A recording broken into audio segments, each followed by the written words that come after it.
விருதுநகர் மாவட்டத்தில் சாத்தூர் என்று சொன்னால் கரிசல் மண்வளம் நிறைந்த பகுதி. ஒரு காலத்திலே உளுந்தும், ஒரு காலத்திலே மிளகாய் வத்தலும் கொள்ளை கொள்ளையாக, கொத்து கொத்தாக, குவியல் குவியலாக, மூளை மூளையாக காய்த்த மண்வளம் இந்த பூமி. மாறாக இன்றைக்கு ஆட்சியாளர்களின் கொள்கையால் அது மாறி போய் பல்லாயிரக்கணக்கான மக்கள் காலம் காலமாக உழைத்து விவசாயம் செய்தவர்களுக்கு கையும் காலும் தான் மிச்சம் என்ற நிலைக்கு அந்த விளைநிலங்களிலிருந்து வெளியேற்றப்பட்டிருக்கிறார்கள்.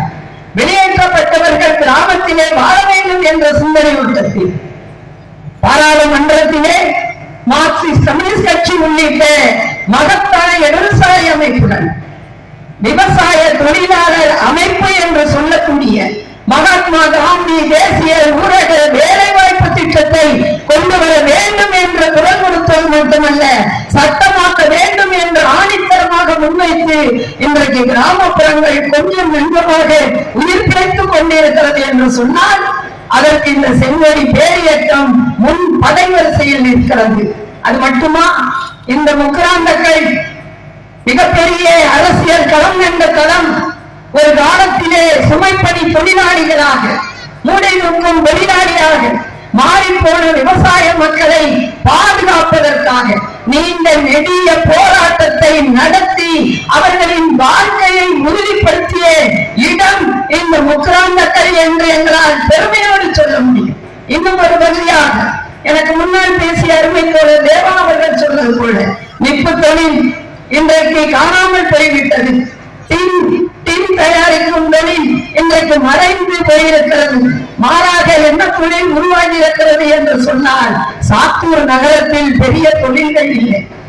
காலம் காலமாக 5 ஆண்டுக்கு ஒரு முறை வரக்கூடிய தேர்தலில் வெற்றி பெறுகிறார்கள், அமைச்சராகிறார்கள்.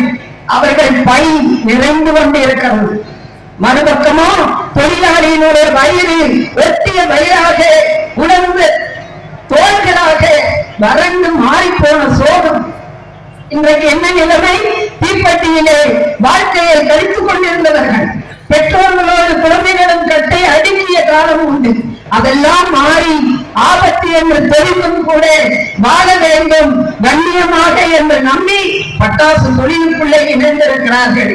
காரணம், நாங்கள் மனிதர்கள், நாங்கள் உழைப்பாளிகள், உழைப்போமே பிழைப்போமே தவிர யாரிடமும் யாசகம் பெறமாட்டோம் என்ற சிந்தனையோட்டத்தில் தங்களை இணைத்துக் கொண்டவர்கள் வாழ்ந்து கொண்டே இருக்கிறார்கள். மிக கம்பீரமாக சொல்ல முடியும். பட்டாசு தொழில் நடத்தக்கூடிய